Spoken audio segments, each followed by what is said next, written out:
গতকালে যে খবর আমরা তুলে ধরেছিলাম, রাজপুর সোনারপুরে আক্রান্ত শুল্ক আধিকারিক, আর এবার তার বিরুদ্ধেই মামলা।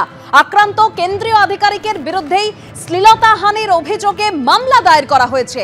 23 অক্টোবর নিজের ফ্ল্যাটেই আক্রান্ত হন শুল্ক আধিকারিক, আর এই ঘটনায় 4 জনকে গ্রেফতার করা হলেও তথ্য প্রমাণের অভাবে 4 জন জামিনও পেয়ে যায়।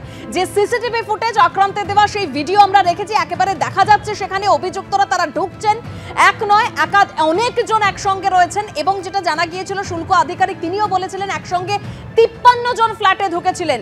শুল্ক আধিকারিককে মারধর করা হয়েছিল, তাও ধৃতদের হেফাজতে চায়নি পুলিশ। ধৃত 4 জনকেই হেফাজতে চায়নি পুলিশ। আর এবার আক্রান্ত যে শুল্ক আধিকারিক, তার বিরুদ্ধেই মামলা, তার বিরুদ্ধে শ্লীলতাহানির অভিযোগে মামলা দায়ের করা হয়েছে। পুলিশের ভূমিকা নিয়ে প্রশ্ন উঠেছিল এবং শুল্ক আধিকারিক তিনি যে অভিযোগটা করেছিলেন যে বারবার পুলিশের সাহায্য তিনি চেয়েছিলেন, কিন্তু পুলিশের সাহায্য তিনি পাননি।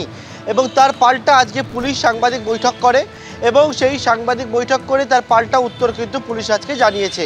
এবং এর পাশাপাশি তোমায় বলবো যে অটো চালকের সঙ্গে প্রথমে যে বচসা, সেই বচসার পরবর্তীকালে অটো চালকের মা একটি অভিযোগ দায়ের করেছেন এই ইন্সপেক্টর বিরুদ্ধেই, অর্থাৎ আক্রান্ত হন যে ইন্সপেক্টর তার বিরুদ্ধেই কিন্তু এবার মামলা রুজু হয়েছে।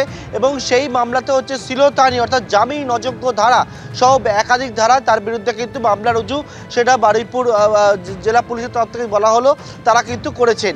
এবং যে বিষয় সেটা হচ্ছে যে পুলিশের ভূমিকা নিয়ে যে আক্রান্ত শুল্ক আধিকারিক যে অভিযোগ করেন যে তিনি গোটা ঘটনা যখন ঘটে এবং তার পরবর্তীকালে 9:50 থেকে পুলিশকে বারবার ফোন করেন।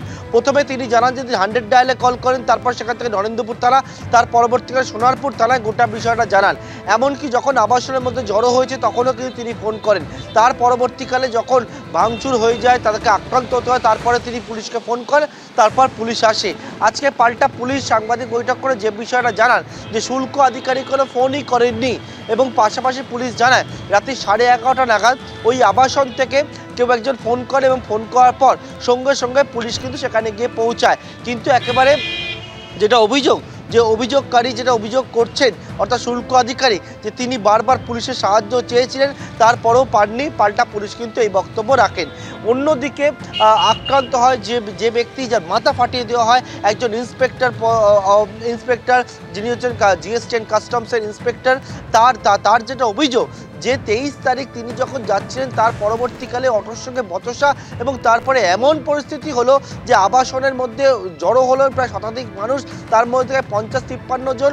আবাসনের 5 তলায় তার যে ফ্ল্যাট রয়েছে, ফ্ল্যাটে উঠে যায়, কোলাপসিবলের গেট তুলে একেবারে ভেঙে দেয় এবং ঘরের দরজা ভেঙে ঘরে ঢুকে তাকে মারধর করে, ফ্ল্যাটের মধ্যে লণ্ডভণ্ড করে। এবং সেই ক্ষেত্রে কিন্তু যে বিষয় তিনি জানান যে পুলিশের বিরুদ্ধে যা নিষ্ক্রিয়তার অভিযোগ সেটা কিন্তু তিনি তুলেছিলেন। পাশাপাশি পুলিশ জানাচ্ছে যে অভিযুক্ত যে অটো চালক তার মা একটি অভিযোগ করেছেন, পাল্টা উল্টে কিন্তু এই ইন্সপেক্টরের বিরুদ্ধেই শ্লীলতাহানির ধারায় মামলা রুজু হয়েছে। কিন্তু প্রশ্ন ওঠে পুলিশের ভূমিকা নিয়ে, সেটা হচ্ছে এইরকম একটা ঘটনা ঘটলো, তারপরে সহজেই জামিন পেল প্রত্যেকেই।